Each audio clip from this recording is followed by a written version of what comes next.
Israel launched a heavy wave of airstrikes overnight on southern Beirut and its outskirts. The Israeli military says it was targeting Hezbollah and its storage facilities. Today, the IDF issued new evacuation alerts for areas in southern Lebanon. This comes as the U.S. cautions Israel about how it should respond to Iran, and of course on the eve of the one-year anniversary of the October 7th attacks. Retired Admiral Mike Mullen is a former chairman of the U.S. Joint Chiefs of Staff. He joined me earlier this morning to talk about what Israel's response could look like and whether a wider regional war can be avoided. Admiral Mike Mullen, thanks so much for being here. Good morning. It's good to be with you. It's now been almost a week since Iran attacked Israel with 200 ballistic missiles. Israel obviously has said it will respond. It has not yet. What do you think that response will look like, and when could we expect it? Well, I think the backdrop of this is that this is really about Israel's survival, and I think they'll respond accordingly. They have, and they will continue to do so. I think the two big options that people are generally talking about is, the question is, will they actually go after the Iranian nuclear capability? And the other one that I've seen publicly discussed is their oil capacity or oil refining capability. Right.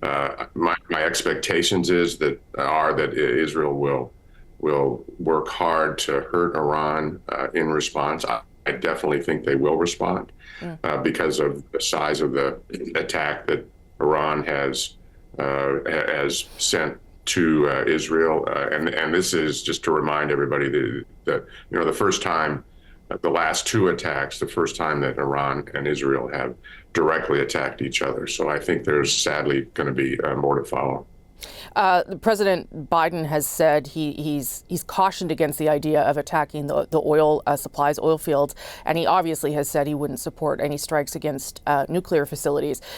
Do you think that President Biden has any leverage or sway at this stage, particularly because we are, of course, nearing the end of his presidency? I actually think it's less to do with that than it is the fact that Prime Minister Netanyahu is really in control of the situation with respect to what Israel does. And it's back to what I said. I think they'll respond to survive, and they believe that. This is clearly an opportunity with respect to the nuclear capability that hasn't been there in the past. Hezbollah is weak. Hamas is almost completely devastated. The proxies are to some degree reeling. And Iran is behind all this, and my expectation is that Israel will deal with that. Let's talk a little bit about Lebanon, because Beirut was hit again by heavy airstrikes overnight. It is Israel for now saying that it will be a limited ground incursion in southern Lebanon. What should we watch for on that front? I mean, I would not think that Israel wants to get into a contracted war in Lebanon, that maybe it will be limited, but give me your sense. Well, I think strategically, what I hear the Israeli leadership talking about is to restore stability so that they can move their citizens back into their homes. And the number varies, but 60 or 70,000 Israelis have moved south off of that border. And so my expectation is that they would do what they need to do to restore that. And in that sense, it could be limited. I don't think Israel's looking for a massive, expansive second front to fight right now, in main, really because so many have been exhausted over the last year in terms of their own forces. But I think they'll do what they have to do to restore their own border in terms of stability and getting their people back in their homes.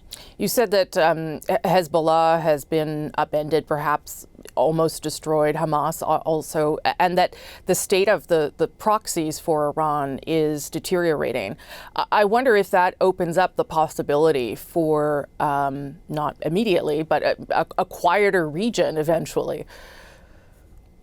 Well, one of the things that's clearly happened is the deterrence efforts on the part of everybody have failed. And so I think all of us have to focus on returning a deterrent effect so this can't happen again. Right. I'm a little less sanguine about Hezbollah being destroyed. Obviously, they've been hugely impacted because of the killing of Nasrallah but they're a very, very large force with an awful lot of weapons. So I'm a little more cautious about saying they won't fight back pretty hard. Less so with Hamas, who I think actually has really been decimated. I would hope that we could get to a point where it's more stable in the long run. That said, I think it's a really, really challenging time right now, an inflection point, and a very dangerous time for this to possibly spin out of control to a larger war. Well, I guess that would beg the next question about who could convince Israel to start moving towards a political solution, a diplomatic solution, given that, that they have now opened up several fronts of conflict.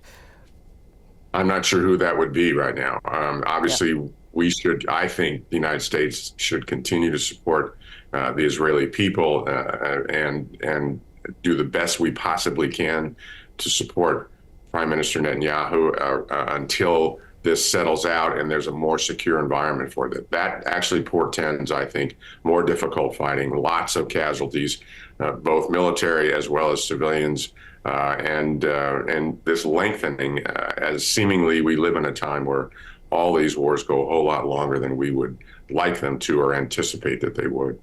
The Pentagon has said it would add a few thousand more U.S. troops and warplanes to the region. I wonder, how do you balance that? I mean, you would know this. How do you balance that in the region without dragging the U.S. into something in a direct or even an indirect way, for that matter? Well, I think we're positioned to certainly support more. Adding more troops will allow us to increase that support. But again, I think those are decisions that get made based on what continues to happen. I think obviously Iran is a huge part of this whole equation, and where they would go, particularly after Israel responds, I think will be a key indicator. I don't think you'll find the United States backing away. I think President Biden and his team and others have worked hard to try to figure out a way to solve this. It is currently almost intractable until we can get to a point where Israel feels secure in its own environment. I'll just finally end on the fact that we are marking the 1 year tomorrow since the attacks by Hamas on Israel. You said that it does seem protracted. Are you surprised that this is still happening a year later, that no solution has been found, that there is no ceasefire, that hostages have not been returned, that we are still at this place? With the sea change which has occurred out there, I guess I'm not surprised. These wars in the current time seem to go on a whole lot longer than anybody would expect they would, and so I would, for reasons that are very difficult or for getting to a place, an end state that's very difficult to achieve. I just expect this is going to go on for a while, sadly, and that will come at a great human cost. Admiral Mike Mullen, thank you for your time, sir. Thanks, Rosemary. My next guest has led many U.S. peace efforts at the negotiating table. Ambassador Dennis Ross served as U.S. Middle East envoy under both George H.W. Bush and Bill Clinton, where he helped Israelis and Palestinians reach the Oslo II Accord. He later also served as a special assistant to President Obama. I spoke to him this morning about the latest escalation and where this leads the path to diplomacy. Ambassador Dennis Ross, thank you for joining us. Pleasure to be with you. The U.S. and allies, France, Canada, and others, called for a 21-day ceasefire between Israel and Hezbollah. At this stage, given what we're seeing, do you think that is still even possible? I think it's hard to say. The reason I respond that way is because the Israelis, I think, feel at this point they are weakening Hezbollah to the point where it will not be a threat to Israel, where the 68,000 Israelis who have been forced to evacuate from their homes will be able to return in the north. And I think they are probably concerned that a 21-day pause at this point would allow Hezbollah to recollect itself, reconstitute itself. Right now, it's in complete disarray. It's still able to fire short-range rockets into northern Israel, but of the tens of thousands of rockets that it has that were expected to be fired at Tel Aviv, that's not happening. And I think it's mostly because there's no command and control. the top leadership of Hezbollah is literally gone. Communication is spotty at best and can't be trusted among Hezbollah operatives. And I think many of the Hezbollah fighters themselves are focused more on their own survival than they are thinking about fighting Israel. So I think on the Israeli side, there's probably a sense that a 21-day pause right now would be something that Hezbollah needs, but not something that Israel needs. Let's talk maybe a little bit then about the role that the U.S. has played or should be playing. Joe Biden was in the briefing room on Friday and said no U.S. president has supported Israel as much as he has, which I suppose is a claim other presidents have made as well. I wonder where you think he sits from a leverage perspective or an influence perspective at this stage. I think it's a really good question, because you're also a month before an American presidential election, of which the president is not candidate. And I suspect that Prime Minister Netanyahu feels that between now and election day, he has more of a kind of free hand than he's ever likely to have, or any Israeli prime minister is ever likely to have. That said, after the election, the irony will be that the Biden leverage will go up, because Netanyahu doesn't really know what he gets with either Harris or Trump. That may seem a little surprising to say, but he knows Trump is highly unpredictable, and he also knows that Trump is kind of loath to provide money and assistance, and that's something Israel is likely going to need, given the cost of this war. With Harris, he knows that she is not Biden. She's not anti-Israel, but she certainly doesn't seem to have the same emotional connection to Israel that Biden has. So the Biden leverage would be much greater after November 5th than it is before November 5th. Again, that may seem paradoxical, but I think that's the reality right now. We are sort of waiting at this stage for Israel to respond to Iran directly. They have said they will do that. Biden again has weighed in on that, saying, I don't target the oil facilities, but certainly don't go after the nuclear facilities. What are your concerns about how Israel responds to Iran and what that might do to the region? I think that the key for Israel here is to focus on being able to strike back at Iran in a way. After all, Iran has fired 200 ballistic missiles at Israel. 19 basically never came close.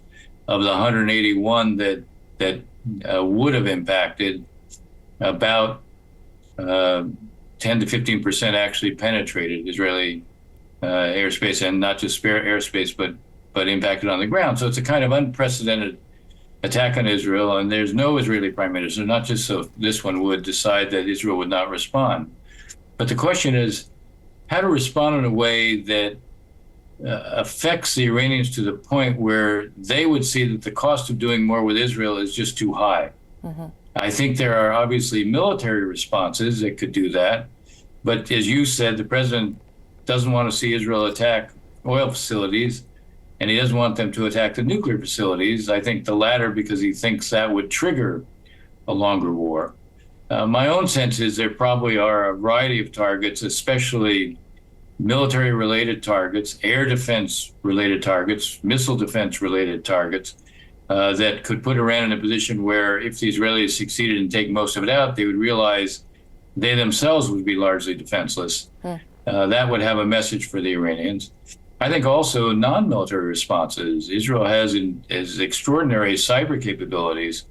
They could obviously do a lot to shut down the Iranian economy at a time when it's already struggling. And that would raise, again, for the Iranians, an understanding of how much they have to lose. Yeah. So I think there's an array of choices or options the Israelis have, and they don't necessarily have to cross the lines that President Biden was trying to lay down. I do think it'll be hard for the Israelis to resist attacking at least some of the nuclear-related infrastructure. Tomorrow, of course, is the one-year anniversary of the October 7th attacks, which led to all of this, the war in Gaza. And you have been working for peace, negotiating behind the scenes for most of your life. I wonder whether you think we are closer or further from a two-state solution at this point. Well, regrettably, we're further. Look at the closest we ever came was in the year 2000, when the entire Palestinian negotiating delegation wanted to accept the Clinton parameters in December of 2000, and Yasser Arafat said no. I had dinner about 18 months ago with one of the former Palestinian negotiators, and who was part of that team, and he said to me, "Can you imagine where we would be if we had said yes?" So we're not even in that realm any longer. We have two publics, the Israeli public and the Palestinian public, who are suffering from deep trauma. That deep trauma on each side makes it impossible for them to feel anything but their own pain. So the ability to relate to each other right now is as low as it's been in my lifetime. And the idea that from an Israeli standpoint, if you say Palestinian state, they assume that it'll be led by Hamas or extremists. And if you say to Palestinians that you can have a two-state outcome, they'll say Israel will never allow it. So you have a gap in perception, a gap in trust. It's really, I would say, mutual disbelief that makes it hard to produce a two-state outcome anytime soon. It doesn't mean when I say all that you give up, because giving up is giving in to those who basically want this to be a perpetual conflict. So I think we have to start on the premise that we still have to work towards this, and two states is better than any alternative. One state is a guarantee that each side will try to dominate the other, and it will ensure ongoing conflict. Two states is ultimately two states for two peoples is the only answer, because you have two national identities, two national movements. And we have to find a way to reestablish even the context and even the possibility of cooperation using what I call functional issues from health, water, environment, and the like. We have to have a top-down approach that offers a vision for the future. And then we have to approach this in a very kind of deliberate, incremental fashion where each side's rights are respected, but each side has responsibilities as well. Ambassador Dennis Ross, really appreciate your time this morning. Thank you, sir. You're welcome. The Israelis have every right to respond to the vicious attacks on them, not just from the Iranians, but from everyone from Hezbollah to Houthis, anyway. And but the fact is that they have to be very much more careful about dealing with civilian casualties. U.S. President Joe Biden making a rare appearance in the White House briefing room on Friday. He talked about the economy, and he took a whole bunch of questions, mainly focused on the crisis in the Middle East. And that's where we will start on our American Roundtable this week. With us today, Francesca Chambers, White House correspondent at USA Today, and Sasha Issenberg, a political journalist at Politico and author of The Lie Detectives. Good to see you both this Sunday. Thanks for making the time for Canada. Francesca, I'm going to start with you. I mean, I don't think Biden's ever been in the briefing room. And he went in there to offer support for Israel's right to respond to Iran. Give me a sense of why he did that, and also your thoughts on what he said. That was his first time in the White House press briefing room, taking the podium in the lectern to address reporters. And why now? I mean, he's been very chatty over the last few days. The day before, he addressed reporters repeatedly and took their questions as well. And it appears that he wants to try and reassert influence in this situation. He wants to try and shape the narrative about what's taking place here. He has not spoken to Bibi Netanyahu since August, and the White House has made it clear that he hasn't done that because he doesn't think that it would be helpful at this moment in time, realistically, to the situation. So what is his other way that he can do that? He can go into the White House press briefing room and he can talk to reporters there about his thoughts on the situation. And by the way, White House officials, U.S. officials have been in touch with their Israeli counterparts. However, there has not been this diplomatic solution that the White House and Biden have been pressing for months, both in Gaza and now in Lebanon as well. And Sasha, what do you make of that? Because obviously President Biden's had a long relationship with Benjamin Netanyahu, and I wonder how important it would be for him to use that relationship now. I mean, he's been trying to use that for the last year, and with the type of balancing act we just saw from him, which is, you know, on one hand, broadly supporting Israel's right to respond to aggressors, but also encouraging caution and responsibility and proportion, and frankly, he seems to have lost that argument in both public and private. And I think that there are reasons to suspect that Netanyahu, very consciously chose this timing to undermine U.S. efforts to deliver a ceasefire. And you have to imagine that if Netanyahu's been sort of waiting out the U.S. presidential election, hoping that Donald Trump comes back, we're now just weeks away from Election Day. And I think there's not a whole lot more waiting out that would need to be done for Netanyahu if he's hoping to get a more friendly ally in the White House. Yeah, but an unpredictable one, that's for sure. So, but yeah, you're right. He's well aware of the timing of all of this. Francesca, talk a little bit about Kamala Harris, whether she's doing a wild media blitz this week. 60 Minutes, they're starting to release some clips, but Howard Stern, the Colbert Show. What does this tell us about the state of the campaign and who she's trying to talk to right now? Well, the election is now a month out, and I'm told by her campaign that that's largely why this is taking place right now. If you look at the types of media that she is doing, it is aimed at those low propensity voters, you could call them, or rather people who aren't paying as close attention and haven't been watching every political interview, every rally that she's been doing or Donald Trump has been doing over the last couple months. And so they're trying to hit up different audiences in some ways. She's doing The View, which is targeted at women, suburban women who might be influenced by her position on abortion rights. She's also doing late night television. She's doing Howard Stern. She's also doing 60 Minutes, which will be a harder hitting interview. But all together, they're all aimed at those voters who may not have been paying attention. It reminded me a little bit of our prime minister, I must say, who was also on Colbert for the very reason, trying to get people to become enamored with him again. So we'll see if it works for Kamala Harris. Sasha, in terms of the election, Joe Biden says he expects a fair election, but doesn't know if it will be peaceful, which is a troubling thing to say, especially when Donald Trump goes back to the rally in Pennsylvania where there was that first attempt on his life. Yeah, I think Biden is stating the obvious here. After January 6th, 2021, I think it's hard for anybody in the United States to look at what might unfold over the next few months and not see a significant possibility of violence or certainly a sort of large scale social friction after the results start to come in early November. And so you talk to people in politics and government and media, and we're expecting now that the post-election period, which is normally the kind of quiet phase between campaigning and governing, is now going to be and this might be a new permanent function of our political environment, is going to be a time of really intense conflict. Yeah, it'll be difficult too. I think really fragile time, that transition period, which is so long, of course, in the United States. Francesca, want to ask you about Melania Trump. I'm sure you haven't seen the new memoir, but there are some excerpts coming out, and apparently she writes in support of abortion rights, which would, I think, seem to contrast her husband, who obviously takes credit for overturning Roe v. Wade, but also thinks that the states should have their say on abortion. Why do you think this memoir now, and particularly this issue?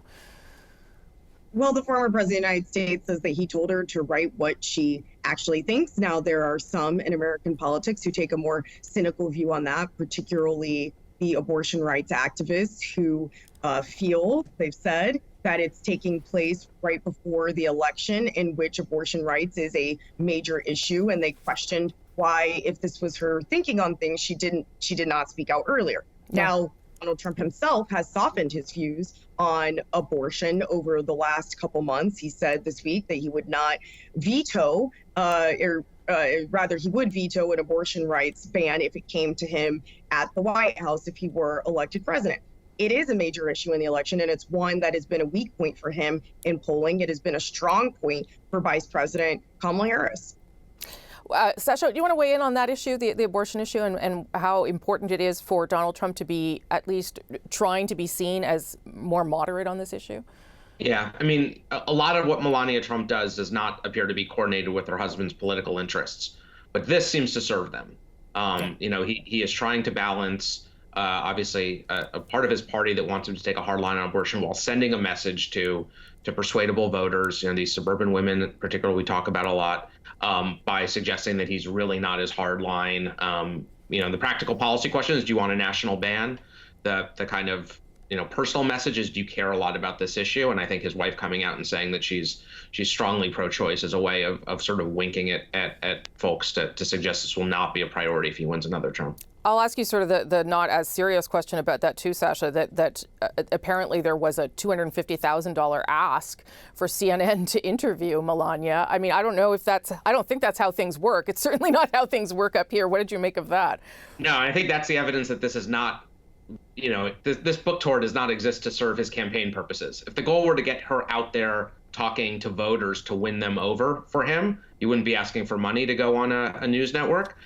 Instead, this could be the last gasp of her sort of cashing in on her status as a future first lady, and it's pretty clear she has her own agenda as far as self-promotion is concerned.